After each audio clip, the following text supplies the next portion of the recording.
The Blood and Cheese Assassination. In 129 AC, Daemon Targaryen's stepson Lucerys Velaryon was killed over Shipbreaker Bay by his uncle Aemon Targaryen and the dragon Vhagar. Rather than face Aemon himself, Daemon hired two lowborn killers through his former lover Mysaria.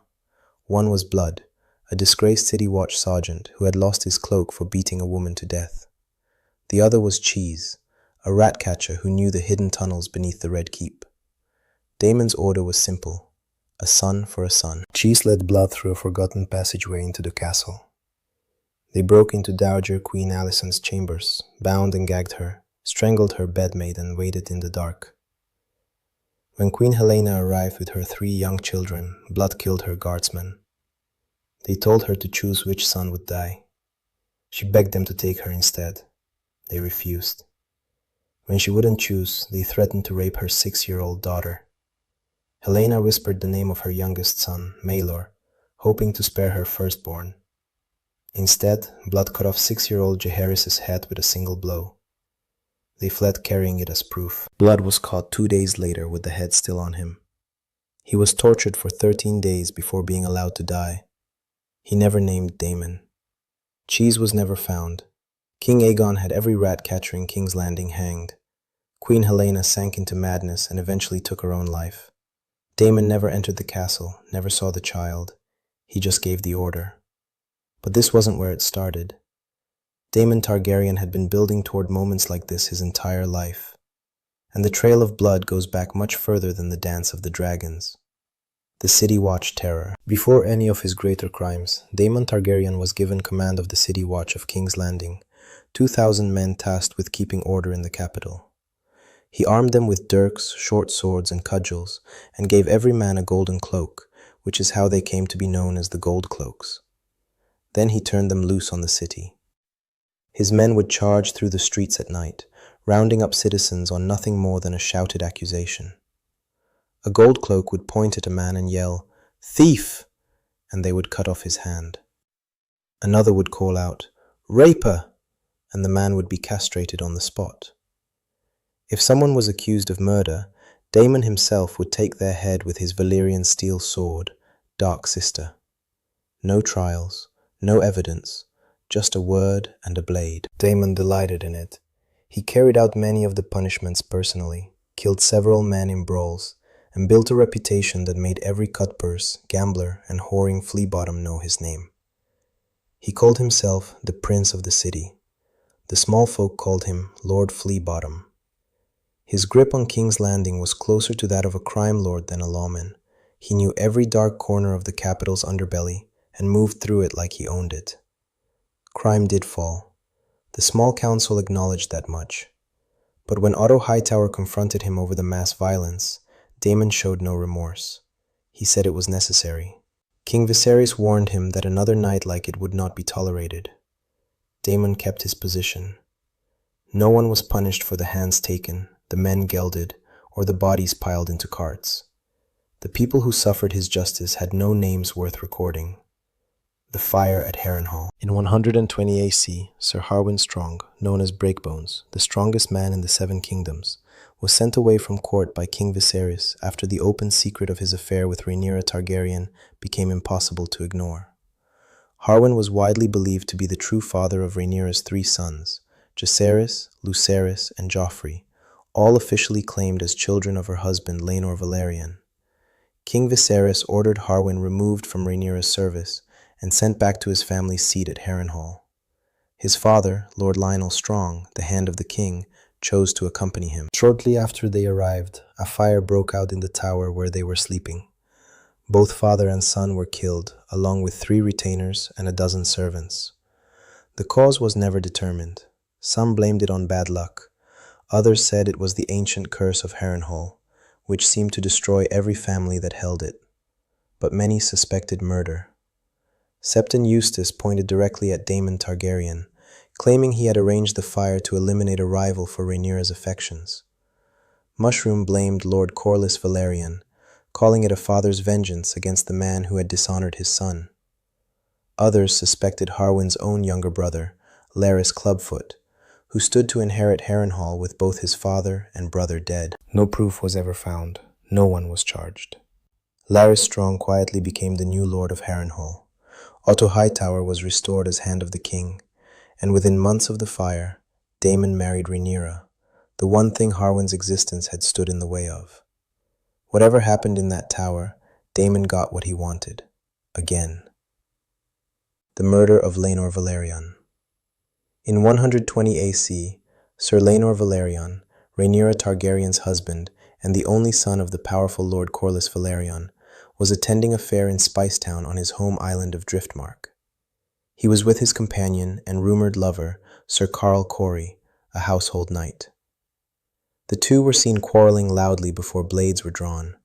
Carl stabbed Laenor to death in broad daylight, cut down several men who tried to stop him, and fled. A ship was reportedly waiting for him offshore. He was never seen again. Septon Eustace claimed it was a lover's quarrel, that Carl had grown jealous after Laenor took interest in a younger man.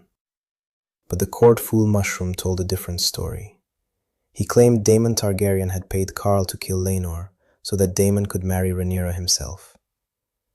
Mushroom went further, alleging that Daemon had arranged a ship for Carl's escape and then had him murdered at sea, his throat cut and his body thrown overboard. There was no proof of any of it, but within 6 months of Laenor's death, Daemon and Rhaenyra were secretly married at Dragonstone. Lord Corlys collected his son's body and offered 10,000 gold dragons for anyone who could lead him to Carl Corey. No one ever did. The killer vanished. The grieving father never got justice. And Daemon got exactly what he wanted: Rhaenyra's hand, her claim, and a seat beside the future queen. The Forbidden Marriage. In 120 AC, 3 people died within months of each other. Daemon's second wife, Laena Velaryon, died in childbirth. Rhaenyra's husband, Laenor Velaryon, was stabbed to death at a fair in Spicetown, a killing many believed Daemon himself had arranged. And Sir Harwin Strong, the rumored true father of Rhaenyra's sons, burned alive in a suspicious fire at Harrenhal. Daemon was suspected in at least 2 of the 3 deaths. Before any of the bodies were cold, he got exactly what he had wanted for over a decade.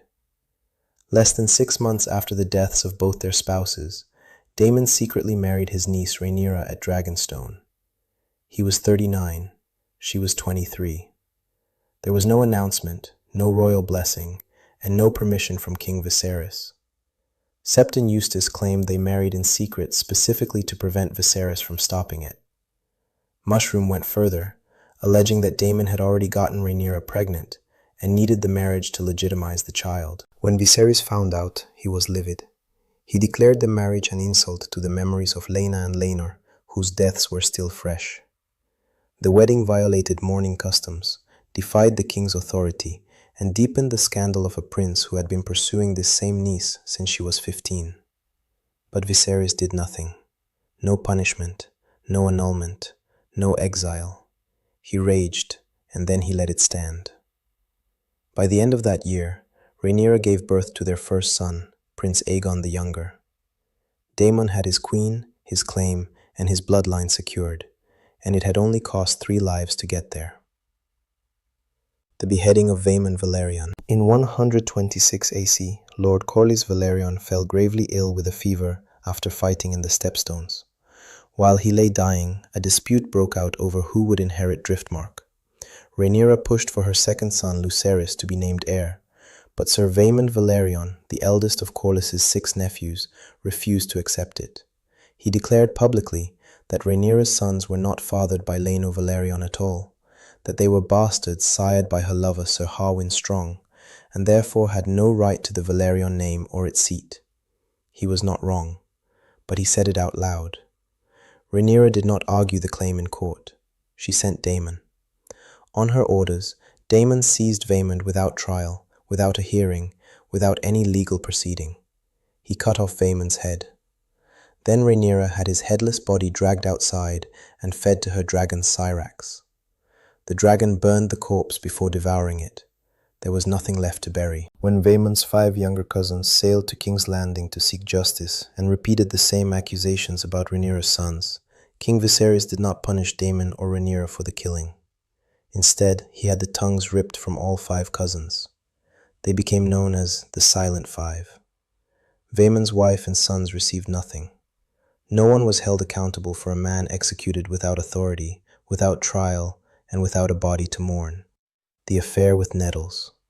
During the Dance of the Dragons, Rhaenyra sent Daemon and the young dragon seed named Nettles to hunt down Aemon Targaryen in the Riverlands. Nettles was 16 or 17 years old, a small, skinny, brown-skinned girl from the docks of Driftmark, born to a whore, foul-mouthed and filthy, with a scarred nose and crooked teeth. She had tamed the wild dragon sheep-stealer by feeding it a freshly slaughtered sheep every morning until the beast accepted her. She was brave and loyal. Daemon was a married prince of nearly 50. He kept her by his side at all times. They made their base at Maidenpool.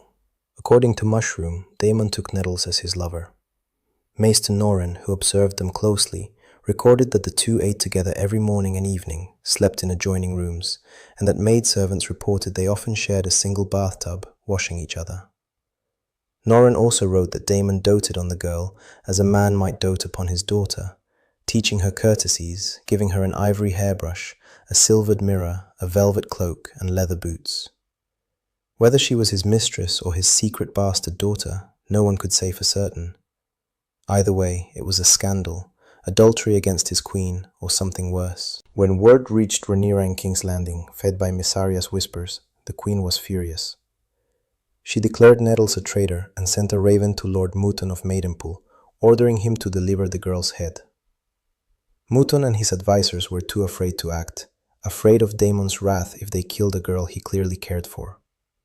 Instead, Maester Norrin warned Daemon of the order. Daemon read it and said only, "A queen's words, a whore's work." At dawn, he helped Nettles saddle Sheepstealer one last time. She flew away into the mist without a word. When the dragon disappeared, Caraxes let out a scream so loud it shattered every window in Jonquil's tower. Daemon never saw her again.